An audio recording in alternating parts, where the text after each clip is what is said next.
ਹੁਣ ਆਪਾਂ ਦੇਖੀਏ ਕਿ ਗੁਰਬਾਣੀ ਸਾਨੂੰ ਕਿਹੜੇ ਆਚਾਰ ਵੱਲ ਪ੍ਰੇਰਦੀ ਹੈ, ਕਿਹੜੇ ਕਰੈਕਟਰ ਵੱਲ ਪ੍ਰੇਰਦੀ ਹੈ। ਫਿਰ ਉਸ ਨੂੰ ਪ੍ਰਾਪਤੀ ਕਰਨ ਲਈ ਅਸੀਂ ਕੀ ਸਾਧਨ ਵਰਤ ਸਕਦੇ ਹਾਂ। ਜੋ ਕੁਝ ਅਸੀਂ ਆਪਣਾ ਆਚਾਰ ਹੁਣ ਬਣਾ ਚੁੱਕੇ ਉਹ ਤਾਂ ਬਣ ਗਿਆ, ਇਸ ਤੋਂ ਅੱਗੇ ਅਸੀਂ ਉਸ ਨੂੰ ਤਬਦੀਲ ਕਿਵੇਂ ਕਰ ਸਕਦੇ ਹਾਂ। ਆਓ ਪਿਆਰ ਨਾਲ ਸਰਵਣ ਕਰੀਏ। ਹੁਣ ਆਪਾਂ ਗੁਰਬਾਣੀ ਦੀ ਰੋਸ਼ਨੀ ਵਿੱਚ ਇਸ ਵਿਸ਼ੇ ਦੀ ਵਿਚਾਰ ਕਰਨ ਦਾ ਉਪਰਾਲਾ ਕਰਨਾ ਹੈ। ਗੁਰਬਾਣੀ ਅਨੁਸਾਰ ਆਚਾਰ ਨੂੰ ਇਉਂ ਬਿਆਨ ਕੀਤਾ ਗਿਆ ਹੈ, ਸੱਚੋ ਔਰੇ ਸਭ ਕੋ ਉੱਪਰ ਸੱਚ ਆਚਾਰ, ਸਿਮਰਤ ਨਾਮ ਪੂਰਨ ਆਚਾਰ, ਨਾਮ ਹਮਾਰੇ ਸਗਲ ਆਚਾਰ। ਕਿਸੇ ਚੀਜ਼ ਦੀ ਕਦਰ ਕੀਮਤ ਉਸ ਦੀ ਹਸਤੀ ਵਿੱਚ ਹੁੰਦੀ ਹੈ, ਪਰ ਜਦ ਉਸ ਦਾ ਪ੍ਰਗਟਾਵਾ ਜਾਂ ਪ੍ਰਕਾਸ਼ ਹੁੰਦਾ ਹੈ ਤਾਂ ਉਸ ਦੀ ਕਦਰ ਕੀਮਤ ਹੋਰ ਵੀ ਵੱਧ ਜਾਂਦੀ ਹੈ। ਉਦਾਹਰਣ ਦੇ ਤੌਰ ਤੇ ਬਿਜਲੀ ਬੈਟਰੀ ਵਿੱਚ ਸੁੰਨ ਸ਼ਕਲ ਵਿੱਚ ਬੰਦ ਹੁੰਦੀ ਹੈ, ਪਰ ਜਦ ਉਹੀ ਬਿਜਲੀ ਹਰਕਤ ਵਿੱਚ ਆਉਂਦੀ ਹੈ ਤਾਂ ਪ੍ਰਕਾਸ਼ ਦੁਆਰਾ ਸਾਡੀ ਸੇਵਾ ਕਰਦੀ ਹੈ, ਤਾਂ ਉਸ ਦੇ ਉਪਯੋਗ ਨਾਲ ਉਸ ਦੀ ਕਦਰ ਕੀਮਤ ਵੱਧ ਜਾਂਦੀ ਹੈ। ਇਸੇ ਤਰ੍ਹਾਂ ਸੱਚ ਰੱਬੀ ਗੁਣ ਹੈ ਤੇ ਹੋਰ ਅਨੇਕਾਂ ਰੱਬੀ ਗੁਣਾਂ ਤੋਂ ਸ੍ਰੇਸ਼ਟ ਹੈ। ਜਦ ਇਹ ਸੱਚ ਹਰਕਤ ਵਿੱਚ ਆ ਕੇ ਪ੍ਰਗਟ ਹੋ ਜਾਂਦਾ ਹੈ ਕਿਸੇ ਦੀ ਸ਼ਖਸੀਅਤ ਦੁਆਰਾ, ਕਿਸੇ ਦੇ ਆਚਾਰ ਦੁਆਰਾ, ਤਾਂ ਸੱਚ ਦੀ ਪੂਰਨਤਾ ਹੁੰਦੀ ਹੈ ਤੇ ਇਸ ਦੀ ਕਦਰ ਕੀਮਤ ਵੱਧ ਜਾਂਦੀ ਹੈ। ਤਦੇ ਗੁਰਬਾਣੀ ਵਿੱਚ ਸੱਚ ਆਚਾਰ ਨੂੰ ਸੱਚ ਨਾਲੋਂ ਵੀ ਉੱਚਾ ਦਰਸਾਇਆ ਗਿਆ ਹੈ। ਜਿਸ ਤਰ੍ਹਾਂ ਕਿ ਫੁੱਲਾਂ ਦਾ ਆਚਾਰ ਸੁਗੰਧੀ ਹੈ, ਲੱਕੜੀ ਦਾ ਆਚਾਰ ਅੱਗ ਹੈ, ਪਾਣੀ ਦਾ ਆਚਾਰ ਠੰਡ ਹੈ, ਸੂਰਜ ਦਾ ਆਚਾਰ ਗਰਮੀ ਹੈ, ਚੰਦ ਦਾ ਆਚਾਰ ਠੰਡੀ ਰੋਸ਼ਨੀ ਹੈ, ਪ੍ਰੀਤ ਦਾ ਆਚਾਰ ਖਿੱਚ ਹੈ, ਪਿਆਰ ਦਾ ਆਚਾਰ ਲਾਡ ਹੈ ਤੇ ਪ੍ਰੇਮ ਦਾ ਆਚਾਰ ਹੈ ਆਪਾ ਵਾਰਨ। ਸੋ ਇਹ ਦੇਖ ਲਿਆ ਕਿ ਗੁਰਬਾਣੀ ਵਿੱਚ ਸਭ ਤੋਂ ਉੱਤਮ ਜਿਹੜਾ ਹੈ ਆਚਾਰ, ਉਹ ਸੱਚ ਆਚਾਰ ਹੈ।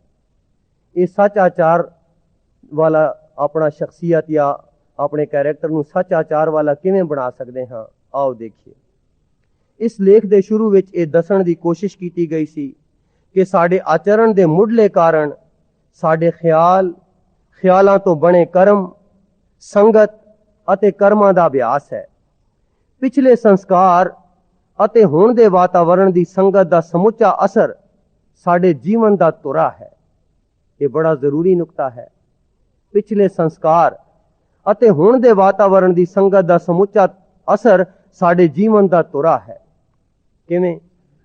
ਅਸੀਂ ਦੇਖਿਆ ਕਿ ਖਿਆਲਾਂ ਦੇ ਦੌਰਾਨ ਨਾਲ ਸਾਡਾ ਕਰੈਕਟਰ ਬਣਦਾ ਹੈ, ਪਰ ਖਿਆਲ ਆਪਣਾ ਅਸਰ ਸੰਗਤ ਤੋਂ ਲੈਂਦੇ ਹਨ।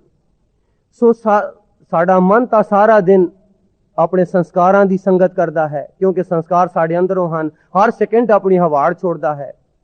ਦੂਸਰਾ, ਜਿਹੋ ਜਿਹੇ ਸਮਾਜ, ਜਿਹੋ ਜਿਹੇ ਮਾਹੌਲ, ਜਿਹੋ ਜਿਹੇ ਵਾਤਾਵਰਣ 'ਚ ਰਹਿੰਦੇ ਹਾਂ, ਉਸ ਦਾ ਅਸਰ ਮਨ ਲੈਂਦਾ ਹੈ, ਉਸ ਦੀ ਸੰਗਤ ਦਾ ਅਸਰ ਪੈਂਦਾ ਹੈ। ਇਹ ਦੋ ਤਰ੍ਹਾਂ ਦੀ ਸੰਗਤ ਅਸੀਂ ਸਭ ਤੋਂ ਜ਼ਿਆਦਾ ਕਰਦੇ ਹਾਂ, ਆਪਣੇ ਸਮਾਜ ਦੀ, ਆਪਣੇ ਵਾਤਾਵਰਣ, ਆਪਣੇ ਮਾਹੌਲ ਦੀ ਤੇ ਆਪਣੇ ਸੰਸਕਾਰਾਂ ਦੀ। ਇਸ ਕਰਕੇ ਲਿਖਿਆ ਹੈ ਕਿ ਸਾਡੇ ਸੰਸਕਾਰ ਤੇ ਹੁਣ ਦੇ ਵਾਤਾਵਰਣ ਦੀ ਸੰਗਤ ਦਾ ਸਮੁੱਚਾ ਅਸਰ ਸਾਡੇ ਜੀਵਨ ਦਾ ਧੁਰਾ ਹੈ, ਜਿਸ ਦੇ ਦੁਆਲੇ ਸਾਡੇ ਖਿਆਲ, ਕਰਮ, ਆਦਤਾਂ ਤੇ ਆਚਾਰ ਘੁੰਮ ਰਹੇ ਹਨ। ਸੋ ਸੰਗਤ ਦੇ ਚੰਗੇ ਮਾੜੇ ਦਾ ਨਿਰਣਾ ਵੀ ਸਾਡੇ ਸੰਸਕਾਰਾਂ ਦੁਆਰਾ ਬਣੀ ਹੋਈ ਕਸਵੱਟੀ ਨਾਲ ਹੀ ਕੀਤਾ ਜਾਂਦਾ ਹੈ ਤੇ ਉਸੇ ਰੰਗਤ ਦੇ ਪ੍ਰਾਇਣ ਹੀ ਖਿਆਲ ਉਪਜਦੇ ਤੇ ਕਰਮ ਕੀਤੇ ਜਾਂਦੇ ਹਨ। ਪਿਛਲੇ ਸੰਸਕਾਰ ਤਾਂ ਸਾਡੇ ਵਸ ਵਿੱਚ ਨਹੀਂ ਹਨ, ਪਰ ਵਾਤਾਵਰਣ ਤੋਂ ਸੰਗਤ ਦਾ ਨਿਰਣਾ ਕਰਨਾ ਤੇ ਉਸ ਚੁਣੌਤੀ ਤੇ ਅਮਲ ਕਰਕੇ ਆਪਣੇ ਜੀਵਨ ਨੂੰ ਸੇਧ ਦੇਣੀ ਸਾਡੇ ਵਸ ਵਿੱਚ ਹੈ। ਇਸ ਨਿਰਣੇ ਅਤੇ ਚੁਣੌਤੀ ਦਾ ਆਧਾਰ ਤ੍ਰੈ ਗੁਣਾਂ ਦੇ ਦਾਇਰੇ ਅੰਦਰ ਸਾਡੇ ਹਉਮੈ ਦੇ ਅਧੀਨ ਸੰਸਕਾਰਾਂ ਤੇ ਵਾਤਾਵਰਣ ਦੀ ਸੰਗਤ ਹੈ। ਸੋ ਆਪਣੇ ਆਚਰਣ ਨੂੰ ਸੱਚ ਆਚਰਣ ਬਣਾਉਣ ਲਈ ਸਾਡੇ ਵਸ ਵਿੱਚ ਇੱਕੋ ਹੀ ਗੱਲ ਹੈ, ਉਹ ਕੀ ਕਿ ਆਪਣੀ ਸੰਗਤ ਦਾ ਨਿਰਣਾ ਕਰਨਾ ਤੇ ਆਪਣੇ ਜੀਵਨ ਨੂੰ ਨਵੀਂ ਜੀਵਨ ਸੇਧ ਦੇਣੀ ਕਿ ਕਿਹੜੀ ਸੰਗਤ ਆਪਾਂ ਕਰਨੀ ਹੈ।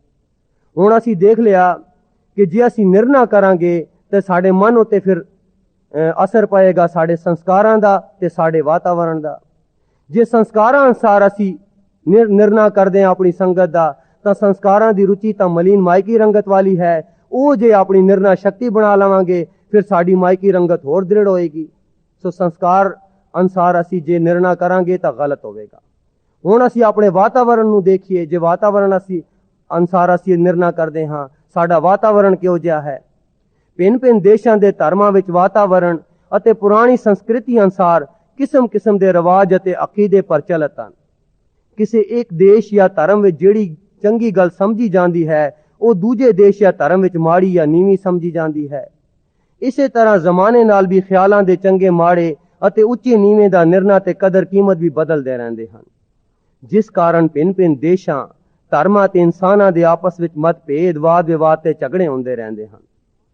ਦੂਜੇ ਲਫ਼ਜ਼ਾਂ ਵਿੱਚ ਸਾਡੇ ਖਿਆਲਾਂ ਦਾ ਨਿਰਣਾ ਅਤੇ ਸੰਗਤ ਦੀ ਚੁਣੌਤੀ ਤ੍ਰੈ ਗੁਣਾ ਦੇ ਬਦਲਦੇ ਵਾਤਾਵਰਣ ਉੱਤੇ ਨਿਰਭਰ ਹੈ, ਜਿਸ ਦੀ ਕੋਈ ਬੁਨਿਆਦ ਨਹੀਂ ਤੇ ਨਾ ਹੀ ਪਕਿਆਈ। ਇਹ ਸਿਰਫ ਸਾਡੇ ਮਨੋਕਲਪਤ ਅਲਪਗ ਬਦਲਵੇਂ ਮਨ ਘੜਤ ਖਿਆਲਾਂ ਦਾ ਹੀ ਨਤੀਜਾ ਹੈ। ਇਸ ਲਈ ਸਾਡਾ ਨਿਰਣਾ, ਚੁਣੌਤੀ, ਕਸਵੱਟੀ, ਨਿਰਮੂਲ, ਗਲਤ, ਅਧੂਰੀ, ਗੰਦਲੀ, ਨੀਵੀਂ, ਬਦਲਵੀਂ, ਅਲਪਗ, ਸ਼ਕਤੀਹੀਣ, ਹਾਨੀਕਾਰਕ ਹੋ ਸਕਦੀ ਹੈ। ਸਾਡੇ ਦੁਆਲੇ ਤ੍ਰੈਗੁਣੀ ਦੁਨੀਆ ਵਿੱਚ ਮਾਇਕੀ ਵਾਤਾਵਰਣ ਦਾ ਡਾਢਾ ਬੋਲਬਾਲਾ ਹੈ, ਜਿਸ ਦਾ ਸਾਡੇ ਮਨ, ਬੁੱਧੀ, ਖਿਆਲਾਂ ਤੇ ਕਰਮਾਂ ਉਤੇ ਪਿਛਾਂ ਖਿੱਚੂ ਅਸਰ ਹੋਣਾ ਲਾਜ਼ਮੀ ਹੈ। ਅਸੀਂ ਜੋ ਕੁਝ ਕਰਦੇ ਹਾਂ ਸਭ ਹਉਮੈ ਦੇ ਅਧੀਨ ਮਨ ਦੀ ਮਤ ਨਾਲ ਕਰਦੇ ਹਾਂ। ਹਉਮ ਵਿੱਚ ਸਚਿਆਰ ਕੁੜਿਆਰ, ਹਉਮ ਵਿੱਚ ਪਾਪ ਪੁੰਨ ਵਿਚਾਰ। ਸੋ ਵਾਤਾਵਰਣ ਵੀ ਸਾਡਾ ਜਿਹੜਾ ਹੈ, ਇਹ ਸਮਾਜ ਦਾ ਦਾਇਰਾ, ਇਹ ਆਂਢ ਗੁਆਂਢ, ਇਹ ਸਾਡਾ ਮਾਹੌਲ, ਇਹ ਵੀ ਇੱਕ ਤਾਂ ਬਦਲਵਾਂ ਹੈ, ਹਰ ਸੈਕਿੰਡ ਬਦਲਦਾ ਰਹਿੰਦਾ ਹੈ। ਦੂਸਰਾ ਇਸ ਦਾ ਅਸਰ ਪਿਛਾਂ ਖਿੱਚੂ ਹੈ, ਸਾਨੂੰ ਮਾਇਆ ਵੱਲ ਜ਼ਿਆਦਾ ਖਿੱਚਦਾ ਹੈ, ਅਗਾਂਹ ਨਹੀਂ ਤੋਰਦਾ। ਸੋ ਜੇ ਵਾਤਾਵਰਣ ਅਨੁਸਾਰ ਵੀ ਅਸੀਂ ਨਿਰਣਾ ਕਰਦੇ ਹਾਂ, ਆਪਣੀ ਚੁਣੌਤੀ ਜਾਂ ਜੀਵਨ ਸਿਹਤ ਬਣਾਉਂਦੇ ਹਾਂ, ਇਹ ਵੀ ਅਲਪਗ, ਸ਼ਕਤੀਹੀਣ ਤੇ ਹਾਨੀਕਾਰਕ ਹੋ ਸਕਦੀ ਹੈ। ਸੰਸਕਾਰਾਂ ਦੇ ਅਸਰ ਤੇ ਵੀ ਗਲਤ ਹੋ ਸਕਦਾ ਹੈ ਤੇ ਵਾਤਾਵਰਣ ਦਾ ਵੀ। ਸੋ ਇੱਥੇ ਫਿਰ ਇੱਕ ਹੋਰ ਗੱਲ ਸਾਡੇ ਸਾਹਮਣੇ ਆ ਗਈ, ਉਹ ਇਹ ਕਿ ਨਿਰਣਾ ਸ਼ਕਤੀ ਤੋਂ ਇਲਾਵਾ ਸਾਨੂੰ ਇੱਕ ਹੋਰ ਖਿਆਲਾਂ ਦੀ ਸ਼ਕਤੀ ਵੀ ਚਾਹੀਦੀ ਹੈ ਕਿ ਸਾਡੇ ਸੰਸਕਾਰਾਂ ਤੇ ਵਾਤਾਵਰਣ ਦਾ ਅਸਰ ਸਾਡੇ ਮਨ ਤੇ ਨਾ ਹੋਵੇ। ਸੋ ਇੱਕ ਤਾਂ ਆਪਣੀ ਜੀਵਨ ਸਿਹਤ ਬਣਾਣੀ ਹੈ, ਦੂਸਰਾ ਮਨ ਦੇ ਖਿਆਲਾਂ ਨੂੰ ਸ਼ਕਤੀ ਵੀ ਦੇਣੀ ਹੈ, ਕਿਉਂਕਿ ਜੇ ਇਸ ਦਾ 1% ਵੀ ਅਸਰ ਨਾ ਪਵੇ, ਨਾ ਸਾਡੇ ਵਾਤਾਵਰਣ ਦਾ ਤੇ ਨਾ ਸੰਸਕਾਰਾਂ ਦਾ। ਸੋ ਹੁਣ ਸਵਾਲ ਇਹ ਉੱਠਦਾ ਹੈ ਕਿ ਮਨ ਨੂੰ ਸ਼ਕਤੀ ਕਿੱਥੋਂ ਮਿਲੇ ਤੇ ਫਿਰ ਇਹ ਸਿਹਤ ਕਿੱਥੋਂ ਮਿਲੇ। ਸ਼ਕਤੀ ਵੀ ਬਹੁਤ ਜ਼ਰੂਰੀ ਹੈ, ਕਿਉਂਕਿ ਸ਼ਕਤੀ ਇਲਾਹੀ ਗੁਣ ਹੈ ਤੇ ਜਿਉਂ-ਜਿਉਂ ਸਾਡੇ ਖਿਆਲਾਂ ਉੱਤੇ ਆਤਮਕ ਰੰਗਤ ਚੜ੍ਹਦੀ ਜਾਂਦੀ ਹੈ, ਤਿਉਂ-ਤਿਉਂ ਦੈਵੀ ਖਿਆਲ ਸੂਖਮ ਅਤੇ ਸ਼ਕਤੀਮਾਨ ਹੁੰਦੇ ਜਾਂਦੇ ਹਨ। ਸੋ ਸਤਿਗੁਰਾਂ ਨੇ ਸਾਡੇ ਅਮੋਲਕ ਜੀਵਨ ਦੀ ਵਾਗਡੋਰ ਤ੍ਰੈ ਗੁਣਾਂ ਦੇ ਦਾਇਰੇ ਵਿੱਚ ਹਉਮੈ ਦੇ ਪ੍ਰਾਇਣ ਵਾਤਾਵਰਣ ਤੇ ਨਹੀਂ ਰੱਖੀ ਤੇ ਮਾਇਕੀ ਰੰਗਤ ਦੇ ਸੰਸਕਾਰਾਂ ਦੇ ਆਸਰੇ ਵੀ ਨਹੀਂ ਛੱਡੀ, ਬਲਕਿ ਗੁਰਬਾਣੀ ਦੀ ਰੋਸ਼ਨੀ ਵਿੱਚ ਉੱਚੀ ਸੁੱਚੀ ਅਪੋਲ ਅਟਲ ਗੁਰਮਤ ਦੀ ਸੇਧ ਅਤੇ ਟੇਕ ਬਖਸ਼ੀ ਹੈ। ਸੋ ਅਸੀਂ ਨਿਰਣਾ ਕਰਨਾ ਹੈ ਗੁਰੂ ਦੀ ਮਤ ਅਨੁਸਾਰ, ਨਾ ਵਾਤਾਵਰਣ ਅਨੁਸਾਰ, ਨਾ ਸੰਸਕਾਰਾਂ ਅਨੁਸਾਰ।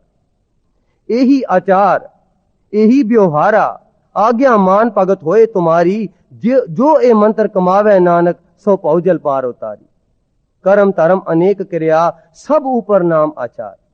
ਆਚਾਰ ਵਿਵਹਾਰ ਜਾਤ ਅਰ ਗੁਨੀਆਂ, ਮਹਾ ਅਨੰਦ ਕੀਰਤਨ ਹਰ ਸੁਨੀਆਂ।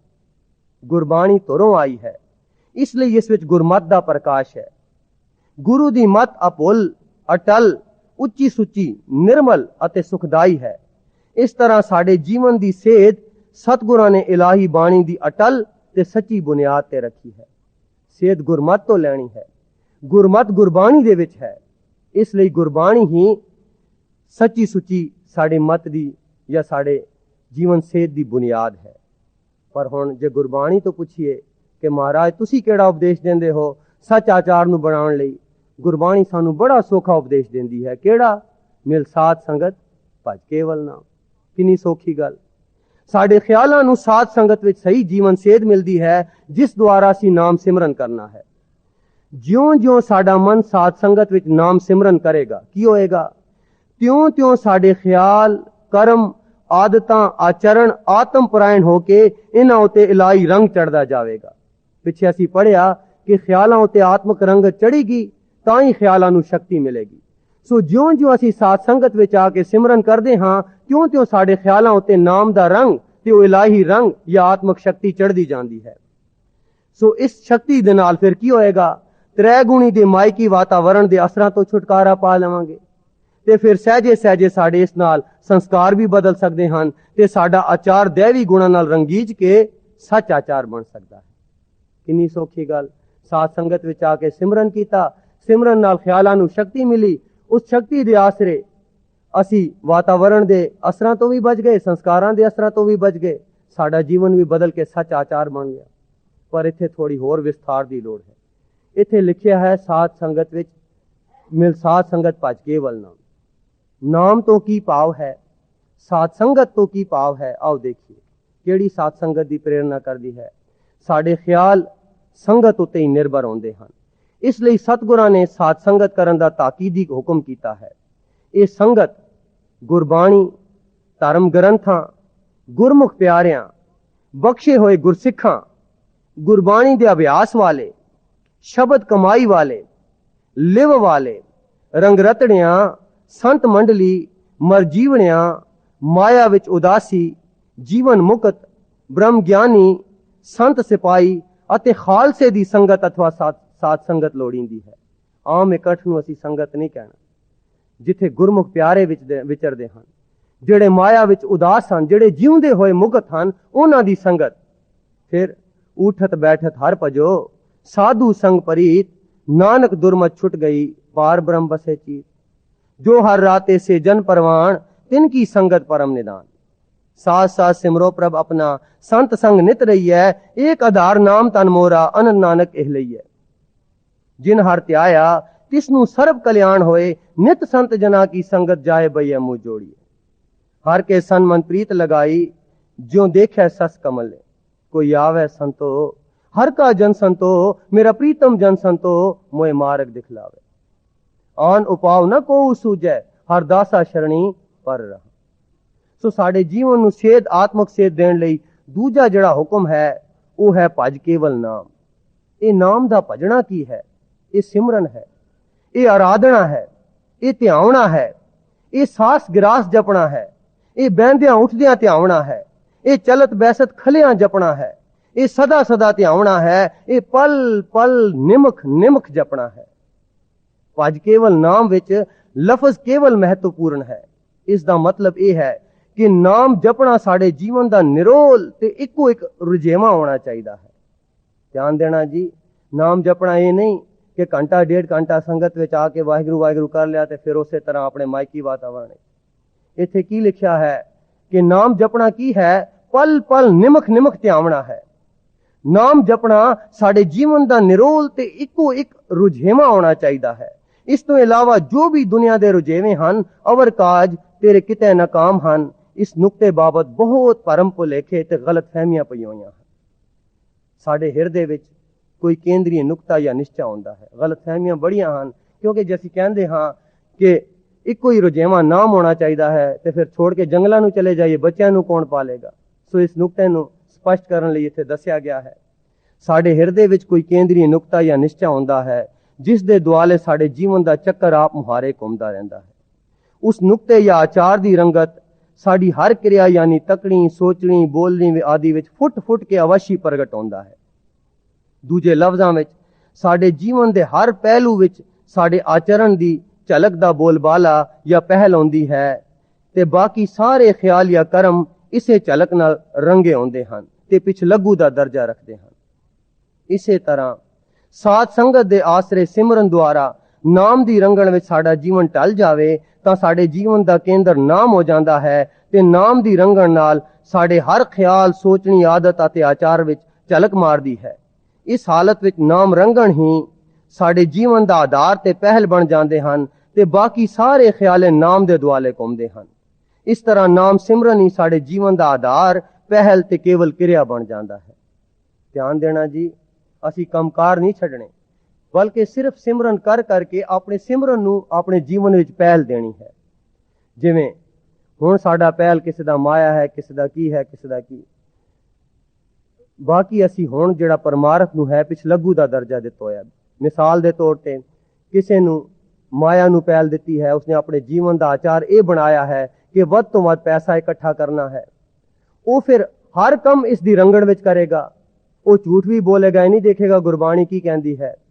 ਜਾਇਜ਼ ਨਾਜਾਇਜ਼ ਕਰਮ ਵੀ ਕਰੇਗਾ, ਕਿਉਂਕਿ ਉਸ ਦਾ ਨੁਕਤਾ ਕੇਂਦਰੀ ਹੈ ਮਾਇਆ ਇਕੱਠੀ ਕਰਨਾ। ਤੇ ਜੇ ਕਿਤੇ ਸੰਗਤ ਵਿੱਚ ਜਾਣ ਦਾ ਉਸਨੂੰ ਮੌਕਾ ਮਿਲੇਗਾ, ਉਹ ਕਾਰੋਬਾਰ ਛੱਡ ਕੇ ਨਹੀਂ ਜਾਏਗਾ। ਜੇ ਛੁੱਟੀ ਹੋਏਗੀ, ਫਾਲਤੂ ਦਾ ਟਾਈਮ ਹੋਏਗਾ ਤਾਂ ਹੀ ਜਾਏਗਾ, ਕਿਉਂਕਿ ਉਸਨੇ ਕੇਂਦਰੀ ਨੁਕਤਾ ਮਾਇਆ ਨੂੰ ਬਣਾਇਆ ਹੈ। ਬਾਕੀ ਸਾਰੇ ਕੰਮ ਉਹ ਪਿਛਲੱਗੂ ਦਾ ਦਰਜਾ ਰੱਖਦੇ ਹਨ। ਇਸੇ ਤਰ੍ਹਾਂ ਜੋ ਅਸੀਂ ਸਾਧ ਸੰਗਤ ਵਿੱਚ ਆ ਕੇ ਨਾਮ ਨੂੰ ਆਪਣਾ ਪਹਿਲ ਬਣਾ ਲਵਾਂਗੇ, ਇਸ ਕੇਂਦਰੀ ਨੁਕਤੇ ਨੂੰ ਪਹਿਲ ਦੇਣੀ ਹੈ। ਇਸ ਦਾ ਮਤਲਬ ਇਹ ਹੈ ਕਿ ਸਵਾਸ ਸਵਾਸ ਸਿਮਰਨ ਕਰਨ ਦਾ, ਬਾਕੀ ਸਾਰੇ ਕਰਮ ਪਿਛਲੱਗੂ ਦਾ ਦਰਜਾ ਹੋਣ। ਨਾਮ ਦੀ ਰੰਗਣ ਵਿੱਚ ਕਰਮ ਕਰਨੇ ਹਨ। ਜਿਵੇਂ ਕਿ ਜੇ ਝੂਠ ਬੋਲਣਾ ਨਾਮ ਵਿੱਚ ਵਿਘਨ ਪਾਉਂਦਾ ਹੈ ਤਾਂ ਛੱਡ ਦਿੱਤਾ, ਤੇ ਜੇ ਸੰਗਤ ਕਰਨ ਦਾ, ਕਿਥੇ ਲਾਹਾ ਲੈਣ ਦਾ ਸਾਨੂੰ ਮੌਕਾ ਮਿਲਿਆ ਉੱਥੇ ਚਲੇ ਗਏ। ਜਦੋਂ ਨਾਮ ਦੀ ਸਾਡੇ ਜੀਵਨ ਵਿੱਚ ਪਹਿਲ ਹੋਏਗੀ, ਫਿਰ ਨਾਮ ਦਾ ਧਨ ਇਕੱਠਾ ਕਰਨ ਦੇ ਜਿਤਨੇ ਵੀ ਸਾਧਨ ਹੋਣਗੇ ਉਹ ਅਸੀਂ ਕਰਾਂਗੇ। ਕਿਸੇ ਨਾਲ ਰੋਸ ਨਹੀਂ ਕਰਾਂਗੇ ਕਿਉਂਕਿ ਵਿਘਨ ਪਾਵੇਗਾ। ਇਸ ਤਰ੍ਹਾਂ ਅਸੀਂ ਔਗਣਾਂ ਤੋਂ ਆਪ ਮੁਹਾਰੇ ਬਚਾਂਗੇ। ਸਾਡਾ ਆਚਾਰ ਫਿਰ ਆਪਣੇ ਆਪ ਬਣ ਜਾਏਗਾ ਜਦੋਂ ਕੇਂਦਰ ਨਾਮ ਨੂੰ ਬਣਾਵਾਂਗੇ। ਸੋ ਇਸ ਤਰ੍ਹਾਂ ਨਾਮ ਹੀ ਸਾਡੇ ਜੀਵਨ ਦਾ ਆਧਾਰ, ਪਹਿਲ ਤੇ ਕੇਵਲ ਕਿਰਿਆ ਬਣ ਜਾਂਦਾ ਹੈ ਜਦੋਂ ਸਾਧ ਸੰਗਤ ਵਿੱਚ ਆ ਕੇ ਅਸੀਂ ਸੇਧ ਲੈਂਦੇ ਹਾਂ। ਜੀਵਨ ਰੂਪ ਸਿਮਰਨ ਪ੍ਰਭ ਤੇਰਾ। ਇਸ ਦਾ ਮਤਲਬ ਇਹ ਨਹੀਂ ਕਿ ਅਸੀਂ ਦੁਨਿਆਵੀ ਸਾਰੇ ਕੰਮ ਛੱਡਣੇ ਹਨ। ਦੁਨੀਆ ਵਿੱਚ ਵਿਚਰਦੇ ਹੋਇਆਂ ਅਸੀਂ ਆਪਣੇ ਨਾਲ ਲਿਖੇ ਹੁਕਮ ਅਨੁਸਾਰ ਆਪੇ ਆਪਣੇ ਕੰਮ ਕਰਨੇ ਹਨ, ਪਰ ਜ਼ਰੂਰੀ ਨੁਕਤਾ ਇਹ ਹੈ ਕਿ ਅਸੀਂ ਨਾਮ ਸਿਮਰਨ ਨੂੰ ਪਹਿਲ ਦੇਣੀ ਹੈ ਤੇ ਬਾਕੀ ਸਾਰੇ ਕੰਮ ਨਾਮ ਦੀ ਰੰਗਣ ਵਿੱਚ ਕਰਨੇ ਹਨ। ਪਰ ਅਮਲੀ ਤੌਰ ਤੇ ਇਸ ਇਲਾਹੀ ਹੁਕਮ ਦੇ ਐਨ ਉਲਟ ਅਸੀਂ ਆਪਣੇ ਮਾਇਕੀ ਜੀਵਨ ਨੂੰ ਪਹਿਲ ਦਿੱਤੀ ਹੈ ਤੇ ਇਸ ਦੇ ਰੰਗਣ ਵਿੱਚ ਰੰਗੀਜ ਕੇ ਸਾਰੇ ਕੰਮ ਕਰਦੇ ਹਾਂ। ਇੱਥੋਂ ਤਾਈਂ ਕਿ ਪਰਮਾਰਥ ਜਾਂ ਗੁਰਬਾਣੀ ਨੂੰ ਵੀ ਇਸੇ ਮਾਇਕੀ ਰੰਗਣ ਨਾਲ ਪਰਖਦੇ ਤੇ ਢਾਲਦੇ ਹਾਂ। ਇਸੇ ਤਰ੍ਹਾਂ ਅਸੀਂ ਮਾਇਕੀ ਪੱਖ ਨੂੰ ਪਹਿਲ ਦਿੱਤੀ ਹੋਈ ਹੈ ਤੇ ਪਰਮਾਰਥ ਨੂੰ ਓਪਰਾ ਜਿਹਾ ਬਣਾ ਦਿੱਤਾ ਹੈ ਤੇ ਪਰਮਾਰਥ ਨੂੰ ਵੀ ਮਾਇਕੀ ਰੰਗਤ ਚਾੜ ਦਿੱਤੀ ਹੈ, ਜਿਸ ਦਾ ਨਤੀਜਾ ਸਾਡੇ ਧਾਰਮਿਕ ਜੀਵਨ ਵਿੱਚ ਪ੍ਰਤੱਖ ਜ਼ਾਹਿਰ ਹੈ। ਇਸ ਭੁਲੇਖੇ ਤੇ ਗਲਤ ਅਕੀਦੇ ਤੋਂ ਬਚਾਉਣ ਲਈ ਗੁਰਬਾਣੀ ਵਿੱਚ ਸਾਨੂੰ ਡਾਢੀ ਤਾੜਨਾ ਕੀਤੀ ਗਈ ਹੈ। ਕਰਮ ਕਾਂਡ ਬਹੁ ਕਰੇ ਆਚਾਰ, ਬਿਨ ਨਾਮੈ ਤ੍ਰਿਗ ਤ੍ਰਿਗ ਅਹੰਕਾਰ। ਆਨ ਆਚਾਰ ਵਿਵਹਾਰ ਹੈ ਜੇਤੇ, ਬਿਨ ਹਰ ਸਿਮਰਨ ਫੋਕ। ਧਿਆਨ ਦੇਣਾ ਜੀ, ਫਿਰ ਦੁਹਰਾ ਦਈਏ ਕਿਉਂਕਿ ਬਹੁਤ ਜ਼ਰੂਰੀ ਨੁਕਤਾ ਹੈ ਕਿ ਜੇ ਤਾਂ ਅਸੀਂ ਆਪਣਾ ਆਚਾਰ ਕਰੈਕਟਰ ਬਣਾਉਣਾ ਹੈ, ਉਹ ਨਾਮ ਨੂੰ ਜਦੋਂ ਪਹਿਲ ਦੇਵਾਂਗੇ, ਨਾਮ ਨੂੰ ਆਧਾਰ ਬਣਾਵਾਂਗੇ ਤਾਂ ਹੀ ਬਣ ਸਕਦਾ ਹੈ। ਐਵੇਂ ਨਹੀਂ, ਕਈ ਵਾਰੀ ਅਸੀਂ ਦਿਮਾਗੀ ਨਿਸ਼ਚੇ ਦੁਆਰਾ ਕਰੈਕਟਰ ਬਣਾਉਣ ਦੀ ਕੋਸ਼ਿਸ਼ ਕਰਦੇ। ਇੱਕ ਬੰਦਾ ਫੈਸਲਾ ਕਰਦਾ ਮੈਂ ਕ੍ਰੋਧ ਨਹੀਂ ਕਰਨਾ, ਜਦੋਂ ਉਹ ਜਿਹਾ ਵਾਕਿਆ ਹੋ ਜਾਂਦਾ ਫਿਰ ਕ੍ਰੋਧ ਕਰਨ ਲੱਗ ਪੈਂਦਾ ਹੈ। ਫੈਸਲਾ ਕਰਦੇ ਹਾਂ ਰੋਸੇ ਗਿਲੇ ਅੱਜ ਤੋਂ ਬਾਅਦ ਕਿਸੇ ਨਾਲ ਨਹੀਂ ਕਰਾਂਗੇ, ਫਿਰ ਜਦੋਂ ਕੋਈ ਉਹ ਜਿਹਾ ਮਾਹੌਲ ਬਣਦਾ ਹੈ ਰੋਸੇ ਗਿਲੇ ਵੀ ਹੋ ਜਾਂਦੇ ਹਨ, ਕਿਉਂਕਿ ਬੁਨਿਆਦ ਸਾਡੀ ਦਿਮਾਗੀ ਨਿਸ਼ਚਿਆਂ ਤੇ ਆਧਾਰਿਤ ਹੈ। ਜਦੋਂ ਨਾਮ ਰੰਗਣ ਨੂੰ ਪਹਿਲ ਦੇਵਾਂਗੇ ਫਿਰ ਇਹ ਆਚਾਰ ਆਪਣੇ ਆਪ ਬਣ ਜਾਵੇਗਾ, ਕਿਉਂਕਿ ਅਸੀਂ ਦੇਖਾਂਗੇ ਜੋ ਰੋਸ ਕਰਦੇ ਹਾਂ ਤਾਂ ਨਾਮ ਵਿੱਚ ਫਰਕ ਪੈਂਦਾ ਹੈ, ਜੇ ਕ੍ਰੋਧ ਕਰਦੇ ਹਾਂ ਨਾਮ ਵਿੱਚ ਫਰਕ ਪੈਂਦਾ ਹੈ, ਜੇ ਵਾਸ਼ਨਾਵਾਂ ਵਿੱਚ ਗਲਤਾਨ ਹੁੰਦੇ ਹਾਂ ਨਾਮ ਵਿੱਚ ਫਰਕ ਪੈਂਦਾ ਹੈ। ਸੋ ਕੇਂਦਰੀ ਨੁਕਤਾ ਜਦੋਂ ਨਾਮ ਨੂੰ ਬਣਾ ਲਿਆ ਆਪਣੇ ਆਪ ਸਾਡਾ ਕੈਰੈਕਟਰ ਬਣ ਜਾਵੇਗਾ। ਜੇ ਨਹੀਂ ਬਣਾਇਆ ਤੇ ਸਾਡੇ ਸਿਮਰਨ ਤੋਂ ਬਿਨਾਂ ਸਾਡੇ ਕੈਰੈਕਟਰ ਜਿਹੜੇ ਹਨ ਉਹ ਫੋਕੇ ਹਨ। ਗੁਰਬਾਣੀ ਇਸ ਗੱਲ ਦਾ ਗਵਾਹੀ ਭਰਦੀ ਹੈ ਕਿ ਆਨ ਆਚਾਰ ਵਿਵਹਾਰ ਹੈ ਜੇ ਤੇ ਬਿਨ ਹਰ ਸਿਮਰਨ ਫੋਕ। ਮਨਮੁਖ ਕਾ ਇਹ ਬਾਦ ਆਚਾਰ ਬਹੁ ਕਰਮ ਦ੍ਰਿੜਾਵੈ ਨਾਮ ਵਿਸਾਰ। ਬਿਨ ਸ਼ਬਦ ਆਚਾਰ न किन्हीं पाया, नाम बिना कैसे आचार। ਇਸ ਦਾ ਨਿਚੋੜ ਇਹ ਹੈ ਕਿ ਨਾਮ ਸਿਮਰਨ ਤੋਂ ਬਗੈਰ ਸਾਡੇ ਖਿਆਲ, ਕਰਮ ਅਤੇ ਆਚਾਰ ਅਧੂਰੇ, ਫੋਕੇ, ਗਲਤ, ਹਾਨੀਕਾਰਕ ਤੇ ਦੁਖਦਾਈ ਹੋ ਸਕਦੇ ਹਨ, ਜਿਸ ਕਾਰਨ ਸਾਡੇ ਸਾਰੇ ਕਰਮ ਧਰਮ ਅਜਾਈ ਜਾਂਦੇ ਹਨ ਤੇ ਸਾਡਾ ਜੀਵਨ ਮਾਇਕੀ ਭਰਮ ਭੁਲਾਵੇ ਵਿੱਚ ਬਿਰਥਾ ਜਾ ਰਿਹਾ ਹੈ। ਪਲਚ ਪਲਚ ਸਗਲੀ ਮੂਈ ਝੂਠੇ ਤੰਦੇ ਮੋ, ਨਾਮ ਸੰਗ ਮਨ ਪ੍ਰੀਤ न ਲਾਵੇ, ਕੋਟ ਕਰਮ ਕਰਤੋ ਨਰਕ ਜਾਵੇ। ਪਰ ਇਹ ਨਾਮ ਜਿਹੜਾ ਹੈ ਸਾਡੇ ਜੀਵਨ ਦਾ ਕੇਂਦਰੀ ਨੁਕਤਾ ਤਾਂ ਬਣੇਗਾ ਜੇ ਅਸੀਂ ਇਸ ਦਾ ਰਾਤ ਦਿਨ ਅਭਿਆਸ ਕਰਾਂਗੇ, ਸਵਾਸ ਸਵਾਸ ਜਪਾਂਗੇ। ਜਨਤਾ ਨੂੰ ਉਚੇਰੀ ਚੰਗੇਰੀ ਜੀਵਨ ਸੇਧ ਦੀ ਕਦਰ ਕੀਮਤ ਆਉਂਦੀ ਸੀ, ਜਿਸ ਨਾਲ ਉਹਨਾਂ ਦਾ ਇਖਲਾਕ ਜਾਂ ਆਚਾਰ ਉੱਚਾ ਸੁੱਚਾ ਹੁੰਦਾ ਸੀ। ਇਸ ਉੱਚੇ ਸੁੱਚੇ ਇਖਲਾਕ ਨੂੰ ਕਾਇਮ ਰੱਖਣ ਲਈ ਉਹਨਾਂ ਵਿੱਚ ਸਵੈ ਸੰਜਮ ਵੀ ਹੁੰਦਾ ਸੀ, ਡਿਸਪਲਿਨ, ਜਿਸ ਕਾਰਨ ਉਹਨਾਂ ਨੂੰ ਨਿੱਜੀ, ਖਾਨਦਾਨੀ ਤੇ ਕੌਮੀ ਇਖਲਾਕ ਅਥਵਾ ਆਚਾਰ ਦੀ ਆਨ ਸ਼ਾਨ ਨੂੰ ਕਾਇਮ ਰੱਖਣ ਲਈ ਬੇਅੰਤ ਕੁਰਬਾਨੀਆਂ ਦੇਣੀਆਂ ਪੈਂਦੀਆਂ ਸਨ। ਅੱਜ ਕੱਲ ਸਾਡੇ ਜੀਵਨ ਵਿੱਚ ਮਾਇਆ ਦਾ ਇਤਨਾ ਗਹਿਰਾ ਅਥਵਾ ਡੂੰਘਾ ਅਸਰ ਹੋ ਗਿਆ ਹੈ ਕਿ ਸਾਡੇ ਹਉਮੈ ਅਤ ਸੂਖਮ ਤੇ ਦਾਮਨਕ ਹੋ ਗਈ ਹੈ, ਜਿਸ ਨਾਲ ਸਾਡੇ ਜੀਵਨ ਵਿੱਚ ਮੈਂ ਮੇਰੀ ਅਥਵਾ ਖੁਦਗਰਜ਼ੀ ਜਾਂ ਨਿੱਜੀ ਸਵਾਰਥ ਦਾ ਹੀ ਵਰਤਾਰਾ ਹੈ ਤੇ ਬੋਲਬਾਲਾ ਹੈ, ਜਿਸ ਦੀ ਵਜ੍ਹਾ ਨਾਲ ਸਾਡੀ ਹਉਤਾਰੀ ਸ਼ਖਸੀਅਤ ਹੀ ਸਾਡੇ ਜੀਵਨ ਦਾ ਕੇਂਦਰ ਬਣ ਗਈ ਹੈ ਤੇ ਦਿਨ ਰਾਤ ਅਸੀਂ ਆਪਣੀ ਮੈਂ ਮੇਰੀ ਦੇ ਧੁਰੇ ਦੁਆਲੇ ਹੀ ਘੁੰਮਦੇ ਰਹਿੰਦੇ ਹਾਂ। ਇਸ ਹਉਤਾਰੀ ਸ਼ਖਸੀਅਤ ਨੂੰ ਪਾਲਣਾ ਪੋਸਣਾ ਹੀ ਸਾਡੀ ਜੀਵਨ ਸੇਧ ਬਣ ਗਈ ਹੈ ਤੇ ਇਸ ਦੀ ਪ੍ਰਵਿਰਤੀ ਲਈ ਸਰੀਰਕ ਤੇ ਮਾਨਸਿਕ ਸੰਜਮ, ਉੱਚੇ ਸੁੱਚੇ ਜੀਵਨ ਮਿਆਰ, ਇਖਲਾਕ, ਆਚਾਰ ਨੂੰ ਅੱਖਾਂ ਤੋਂ ਲਾਂਬੇ ਰੱਖ ਕੇ ਅਥਵਾ ਭੁਲਾ ਕੇ ਆਪਣੀ ਹਉਮੈ ਵੇੜੀ ਸ਼ਖਸੀਅਤ ਨੂੰ ਪਾਲਣਾ ਪੋਸਣਾ ਹੀ ਸਾਡਾ ਜੀਵਨ ਆਧਾਰ ਬਣ ਚੁੱਕਿਆ ਹੈ। ਕੌਣ ਦੇਖਦਾ ਹੈ ਕਿ ਗੁਰਬਾਣੀ ਕੀ ਕਹਿੰਦੀ ਹੈ, ਸਾਡੀ ਆਤਮਾ ਕੀ ਆਵਾਜ਼ ਦਿੰਦੀ ਹੈ? ਕੋਈ ਨਹੀਂ ਦੇਖਦਾ। ਆਚਾਰ, ਕਰੈਕਟਰ, ਉੱਚੇ ਸੁੱਚੇ ਦੈਵੀ ਗੁਣਾਂ ਵੱਲ ਕੋਈ ਨਹੀਂ ਤੱਕਦਾ। ਸਿਰਫ ਆਪਣੀ ਹਉਤਾਰੀ ਸ਼ਖਸੀਅਤ ਨੂੰ ਪਾਲਣਾ ਪੋਸਣਾ ਇਹ ਸਾਡਾ ਜੀਵਨ ਆਚਾਰ ਬਣ ਗਿਆ ਹੈ। ਝੂਠੀ ਮਾਇਆ ਹੀ ਸਾਡਾ ਰੱਬ, ਇਹ ਮਾਇਆ ਹੀ ਸਾਡਾ ਧਰਮ, ਸਾਡਾ ਇਖਲਾਕ, ਸਾਡਾ ਆਚਾਰ, ਸਾਡਾ ਜੀਵਨ ਬਣ ਚੁੱਕੀ ਹੈ, ਜਿਸ ਦੀ ਵਜ੍ਹਾ ਨਾਲ ਹਉਮੈ ਵੇੜੀ ਮੈਂ ਮੇਰੀ ਦਾ ਹੀ ਵਰਤਾਰਾ ਹੈ ਤੇ ਦੁਨੀਆ ਵਿੱਚ ਖੁਦਗਰਜ਼ੀ, ਖੋਆ ਖਾਈ, ਲੁੱਟ ਖਸੁੱਟ, ਰਿਸ਼ਵਤਖੋਰੀ, ਧੋਖੇਬਾਜ਼ੀ, ਝੂਠ, ਫਰੇਬ, ਈਰਖਾ ਦੁਆਇਤ ਵੈਰ ਵਿਰੋਧ ਲੜਾਈਆਂ ਝਗੜੇ ਜ਼ੁਲਮ ਦਾ ਬੋਲਬਾਲਾ ਹੋ ਰਿਹਾ ਹੈ। ਦੂਜੇ ਲਫ਼ਜ਼ਾਂ ਵਿੱਚ ਇਸ ਕਲਯੁਗ ਵਿੱਚ ਮਾਨਸਿਕ ਸੰਜਮ ਇਖਲਾਕ ਜਾਂ ਆਚਾਰ ਦੀ ਬਜਾਏ ਸਾਡੀ ਮੈਂ ਮੇਰੀ ਦੀ ਹਉਤਾਰੀ ਸ਼ਖਸੀਅਤ ਨੂੰ ਜਾਇਜ਼ ਨਾਜਾਇਜ਼ ਤਰੀਕਿਆਂ ਨਾਲ ਪਾਲਣਾ ਪੋਸਣਾ ਹੀ ਸਾਡਾ ਇਖਲਾਕ ਜਾਂ ਆਚਾਰ ਬਣ ਚੁੱਕਿਆ ਹੈ। ਗੁਰਬਾਣੀ ਵਿੱਚ ਸਾਡੀ ਇਸ ਅਦੋਗਤੀ ਬਾਬਤ ਇਉਂ ਤਾੜਨਾ ਕੀਤੀ ਗਈ ਹੈ, ਝੂਠੀ ਦੁਨੀਆ ਲੱਗ ਨਾ ਆਪ ਮੰਜਾਈਏ। ਇਹ ਹੁਕਮ ਹੈ ਸਾਨੂੰ। ਐਸੇ ਸੱਚੇ ਸੁੱਚੇ ਆਚਾਰਹੀਣ ਘੋਰ ਕਲਯੁਗ ਵਿੱਚ ਵੀ ਜਿਨ੍ਹਾਂ ਗੁਰਮੁਖਾਂ ਨੇ ਗੁਰਬਾਣੀ ਅਤੇ ਸਤਸੰਗ ਦੀ ਸ਼ਰਨ ਲਈ ਹੈ, ਉਹਨਾਂ ਨੂੰ ਗੁਰਮੁਖ ਸੁਖ ਫਲ ਸਾਧ ਸੰਗ ਮਾਇਆ ਅੰਦਰ ਕਰਨ ਉਦਾਸੀ ਕਿਹਾ ਗਿਆ ਹੈ। ਪਰ ਐਸੇ ਗੁਰਬਾਣੀ ਦੇ ਸੱਚੇ ਸੁੱਚੇ ਆਤਮਕ ਰੰਗਤ ਦੇ ਆਚਾਰੀ ਅਥਵਾ ਗੁਰਮੁਖ ਜਨ ਵਿਰਲੇ ਹੀ ਹੁੰਦੇ ਹਨ। ਜਗ ਗਿਆਨੀ ਵਿਰਲਾ ਆਚਾਰੀ। ਹਾਂਜੀ, ਐਸੇ ਗੁਰਬਾਣੀ ਦੇ ਸੱਚੇ ਸੁੱਚੇ ਆਤਮਕ ਰੰਗਤ ਦੇ ਆਚਾਰੀ ਜਿਨ੍ਹਾਂ ਨੇ ਨਾਮ ਦੀ ਆਧਾਰ ਤੇ ਆਪਣਾ ਆਚਾਰ ਬਣਾਇਆ ਹੈ ਅਥਵਾ ਗੁਰਮੁਖ ਜਨ ਵਿਰਲੇ ਹੀ ਹੁੰਦੇ ਹਨ। ਜਗ ਗਿਆਨੀ ਵਿਰਲਾ ਆਚਾਰੀ। ਗੁਰਬਾਣੀ ਵਿਚਾਰ ਲੇਖ ਨੰਬਰ 11। ਗੁਰੂ ਰੂਪ ਪਿਆਰੀ ਸਾਧ ਸੰਗਤ ਜੀ, ਇਹ ਗੁਰਬਾਣੀ ਵਿਚਾਰ ਦੀਆਂ ਲਿਖਤਾਂ ਗੁਰਮੁਖ ਪਿਆਰੇ ਨੇ ਸਾਡੇ ਇਸ ਦੁਖਦਾਈ ਤੇ ਮਲੀਨ ਜੀਵਨ ਤੇ ਤਰਸ ਕਰਕੇ ਆਪਣੇ ਆਤਮਕ ਅਨੁਭਵ ਵਿੱਚੋਂ ਸਾਨੂੰ ਸੇਧ ਦੇਣ ਲਈ ਲਿਖੀਆਂ ਹਨ। 132 ਲਿਖਤਾਂ ਹਨ, ਜਿਨ੍ਹਾਂ ਵਿੱਚੋਂ 11 ਨੰਬਰ ਆਪ ਜੀ ਦੇ ਸਾਹਮਣੇ ਪੜ੍ਹਿਆ ਗਿਆ ਸੀ। ਇਹ ਲਿਖਤਾਂ ਆਪ ਗੁਰਬਾਣੀ ਵਿਚਾਰ ਦੇ ਲੇਖਾਂ ਦੇ ਸਟਾਲ ਤੋਂ ਪ੍ਰਾਪਤ ਕਰਕੇ ਇਹਨਾਂ ਤੋਂ ਸੇਧ ਲੈ ਕੇ ਆਪਣੇ ਜੀਵਨ ਨੂੰ ਸੇਧ ਦੇ ਸਕਦੇ ਹੋ ਤੇ ਸਤਿਗੁਰ ਦੀਆਂ ਖੁਸ਼ੀਆਂ ਪ੍ਰਾਪਤ ਕਰ ਸਕਦੇ ਹੋ ਜੀ। ਵਾਹਿਗੁਰੂ ਜੀ ਕਾ ਖਾਲਸਾ, ਵਾਹਿਗੁਰੂ ਜੀ ਕੀ ਫਤਿਹ।